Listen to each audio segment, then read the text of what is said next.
मुसलमानों, तुम्हारी हैबत इन लोगों के दिलों में अल्लाह से भी बढ़कर है।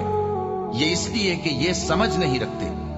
ये सब जमा होकर भी तुमसे नहीं लड़ सकेंगे, मगर बस्तियों के कलों में पनाह लेकर या दीवारों की ओट से। इनके आपस में भी बड़ी लड़ाई रहती है। तुम ख्याल करते हो कि ये इकट्ठे हैं, हालांकि इनके दिल फटे हुए हैं। ये इसलिए कि ये बेअक्ल लोग हैं। इनका हाल उन लोगों का सा है जो इनसे कुछ ही पेशतर अपने करतूत की सजा का मजा चख चुके हैं, और उनके लिए दुख देने वाला अजाब तैयार है। मुनाफिकों की मिसाल शैतान किसी है कि इंसान से कहता रहा कि काफिर हो जा, फिर जब वो काफिर हो गया तो कहने लगा कि मुझे तुझसे कुछ सरोकार नहीं, मुझको तो अल्लाह रब्बुल आलमीन से डर लगता है। तो दोनों का अंजाम ये हुआ कि दोनों दोज़ख में जाएंगे, हमेशा उसमें रहेंगे, और बेइंसाफों की यही सजा है।